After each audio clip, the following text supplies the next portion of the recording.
juntos novamente para continuarmos a leitura do livro Novos Rumos da Medicina, volume 1 e 2, escrito por Dr. Inácio Ferreira, quando diretor do Sanatório de Uberaba. A ciência não tem fim. Tudo isso prova as nossas asserções de sempre, motivo pelo qual não nos cansamos de repetir. Quando a ciência médica oficial aceitar o oferecimento e o auxílio que o espiritismo científico quase diariamente lhe oferece, mediante tantas manifestações que julga sobrenaturais, tantos casos de curas de doentes, relegados como perdidos, terá um trabalho insano para rever todas as obras, todos os compêndios científicos, onde vai buscar os elementos precisos para auxílio do que recorrem à sua finalidade: estancar as dores, mitigar os sofrimentos. A ciência não tem limites, não tem fim. As obras que existem e sintetizam por vezes uma existência inteira de trabalhos, esforços e observações apenas representam uma parcela mínima que serve para aplainar as inúmeras dificuldades que se opõem à sua escalada para a perfeição. Por falta de melhores conhecimentos, a ciência ainda se baseia em hipóteses duvidosas, concepções discutíveis, quando que reconhece ainda a impossibilidade de bem catalogar as diversas doenças no quadro nosológico, lançando um diagnóstico preciso e titubeia, muitas vezes, em predizer a evolução da patogenia, estabelecendo um prognóstico seguro. Ainda ignora a razão de inúmeros estados mórbidos que tendem a modificar o equilíbrio orgânico.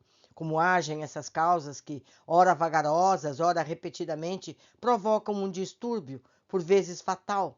Quais as características para bem modelar o quadro clínico, sabendo mesmo que inúmeras são aquelas que suscitam tremendas reações no organismo e só podem ser apreciadas após a morte, com a necropsia, deixando em dúvida a etiologia, que não encontra, por vezes, os fatores mórbidos. A ciência reconhece que a patogenia é, muitas vezes, incapaz de estabelecer o mecanismo pelo qual agem essas causas, não só perturbando o organismo vivo no seu estado de equilíbrio orgânico, como também chegando até a abolição das sensações vitais. Ela reconhece também que a fisiologia patológica nem sempre é capaz de mostrar como reage o organismo, embora sob a influência patente de tantas causas patogênicas. E se essas reações não podem ser constatadas ipso facto, nem sempre o poderão ser também as alterações decorrentes entregues à anatomia patológica. Que pisa cada vez mais um terreno de surpresas e indagações. A ciência tem feito muito, não há de negar, principalmente no ramo da medicina.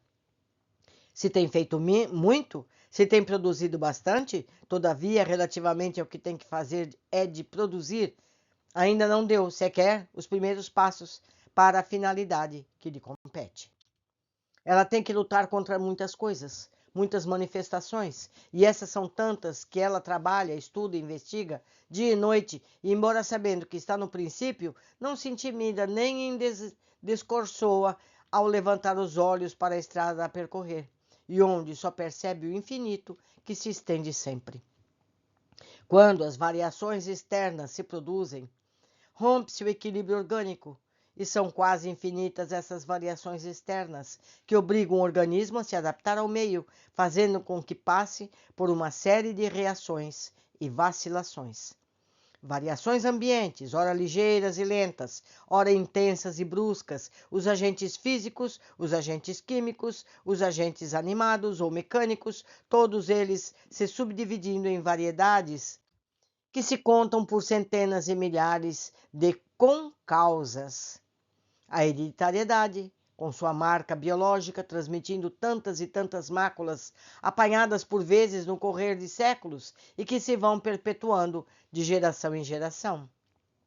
O atavismo, as malformações congênitas, as degenerescências, trazendo também verdadeiras legiões de causas patogênicas que entram firmemente na luta contra a ciência, que tanto se esforça, que tanto trabalha para apagar essas manchas que vêm evoluindo e vêm salpicando o campo de batalha, onde se contorce por terra tanta gente que geme, se desespera no abandono pela impossibilidade de minorarem os seus efeitos. E o meio ambiente?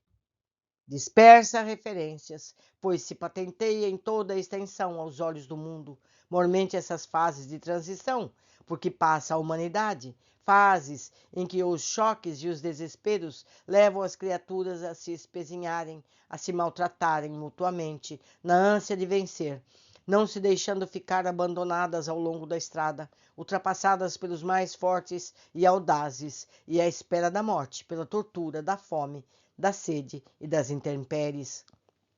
São causas coadjuvantes para a tortura, os mais negros tormentos. E as causas prediponentes? Quanto mais penetramos nesse labirinto, mais difícil se torna voltar ao ponto de partida. É isso, uma simples referência que mostra a grandeza de ânimo com que luta a medicina e o poderio da sua vontade e da sua solidez, vendo o campo de batalha incessantemente juncado de corpos chagados pelas armas das falanges inimigas e, no entanto, continuando na faina de todo dia, carinhosa e boa, socorrendo, aliviando, sem descanso e sem desesperança.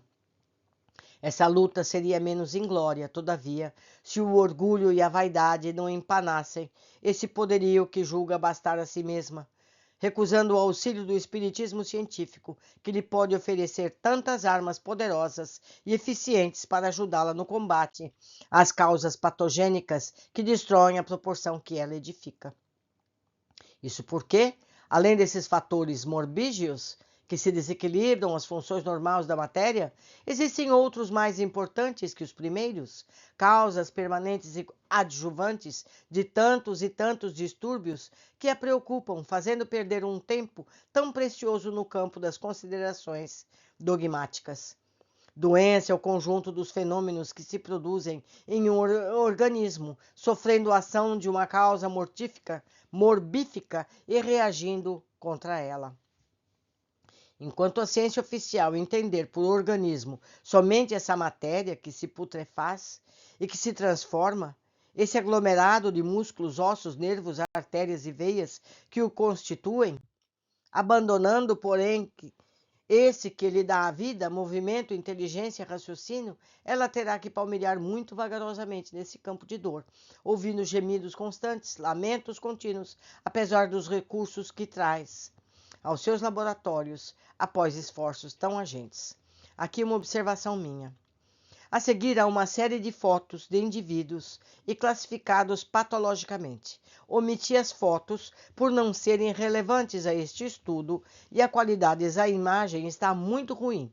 Deixo aqui a descrição desses pacientes, que é muito mais importante do que a foto em si, que pode ser de uma pessoa comum. Primeiro grupo de fotos. Loucos catalogados segundo a ciência oficial dos seres humanos, da humanidade. Álcool, sífilis, lesões irremediáveis do organismo. 2 incuráveis e 1 já desencarnado. Segundo grupo de fotos, obsediados radicalmente curados após doutrinações de entidades. Umas conscientes do seu estado desencarnado, outras inconscientes da sua situação no plano espiritual. A matéria viva, agora vamos voltando ao livro, deixando as legendas das fotos. A matéria viva é a sede de uma série de atos que dependem não só dela, de uma força que anima, como também das reações provocadas pelos agentes exteriores e acrescentadas pelos agentes invisíveis. Esses agentes invisíveis são os próprios espíritos encarnados que animam, dão vida, inteligência, movimento, raciocínio a essa matéria, como também os espíritos desencarnados, as almas dos reputados, dos ditos mortos, que não deixam de contribuir para isso como causas mórbidas, que agindo sobre a matéria, quer agindo sobre o espírito encarnado e reflexamente sobre o invólucro material que o reveste. Grande número de estados ígidos, de estados mórbidos por eles são provocados, fazendo com que a etiologia se encontre sem recursos para catalogar as causas, a patogenia, que veja preocupada e incapaz de dar explicações para esses fatos que a deslumbram, causam-lhe admiração e a preocupam. A terapeuta, por sua vez, enquanto se basear somente nos recursos materiais a ela fornecidos pela farmacologia, que só aceita o que é considerado cientificamente oficial, se esforçará também em vão para aliviar grande número de doentes e em vão se esforçará para modificar favoravelmente a evolução de muitas doenças. Mesmo a profilaxia, a higiene, que vem assoberbadas com inúmeros casos, entre aspas, esquisitos, para os quais se sentem impotentes, não podendo ditar preceitos que permitam evitar, por vezes, verdadeiras tragédias, pavorosas catástrofes. E a patologia geral? Enquanto estiver subordinada somente à ciência, que se intitulou oficial, como poderá ela definir os termos de certos casos que chamam a atenção da medicina? Como poderá fixar a sua significação, determinar as leis que regem esses fenômenos mórbidos? Como poderá procurar classificar as causas, os processos, os sintomas para esses estados rígidos, essas perturbações mórbidas que a ciência vê, presencia, constata, mas das quais ignora o porquê da origem e a explicação? São desorientações visíveis em todos os campos da patologia geral e serão modificações imensas que, para o futuro, terão de se processar em todos os compêndios que regem a ciência e a arte de curar. Não é só o corpo que sofre. Também o espírito padece as agruras do presente e se debate nos desesperos e sofrimentos passados, regendo a vida humana, fazendo com que ela deblatere na dor.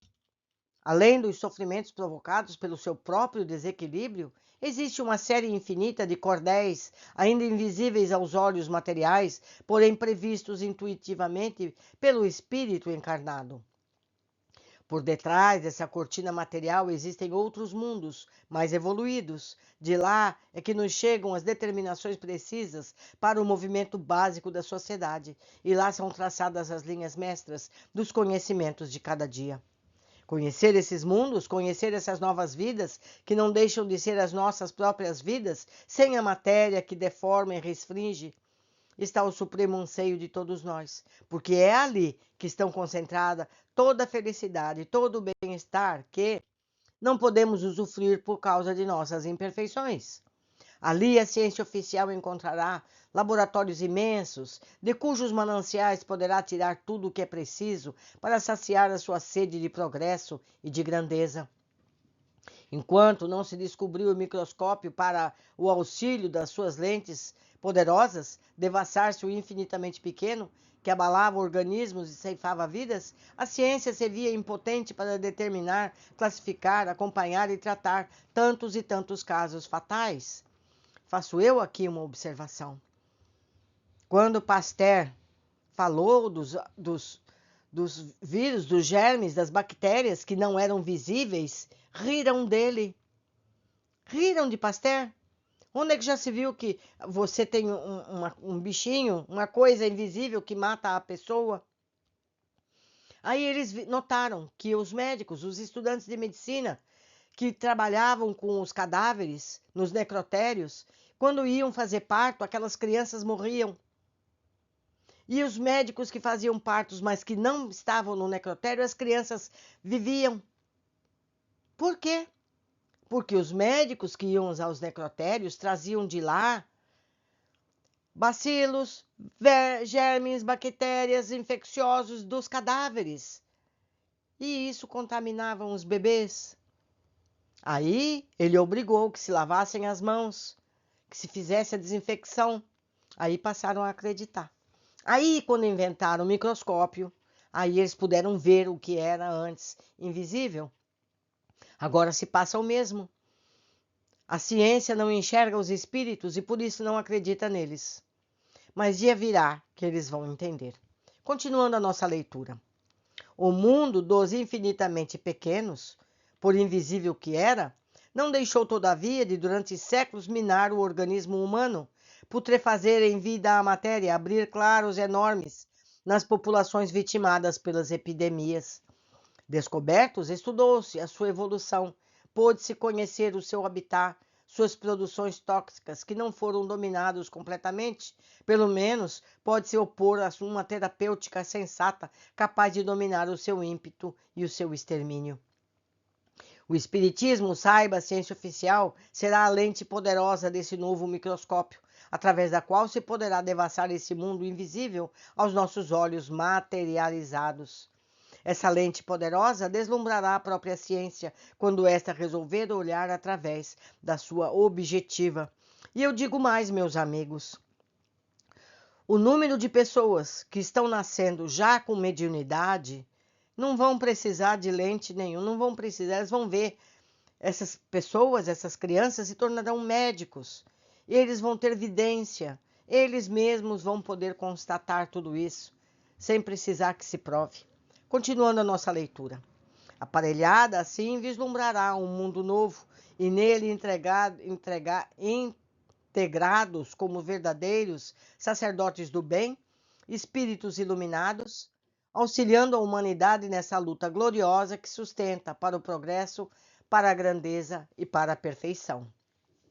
Voltará seus olhos ao passado, reconhecendo tantos erros, mas enobrecida pelo esforço, alimentado pela grandeza de sentimentos e sustentada pela fé que eleva, pela esperança que sublima, por-se-á em campo uma visão de todos os seus compêndios e todas as suas obras. Só então ela se enriquecerá de tantos conhecimentos novos e sublimes que cada um representará uma gota de bálsamo a cair, lenta, mas constantemente em pleno coração da humanidade, eliminando as impurezas que o poluem, dando novas forças às suas sístoles e diástoles para que possam, na sua distensão, receber o bem, a alegria, a felicidade na sua contração, impeli-los a todas as almas para melhor fortalecer os seus sentimentos, elevando-as cada vez mais no conceito daquele que a crucificação exemplificou e mostrou o caminho dos sentimentos dignos e nobres. Mais um capítulo cheio de luzes, meus amigos. Estudemos. O saber nos liberta. Continuamos no próximo capítulo. Até lá.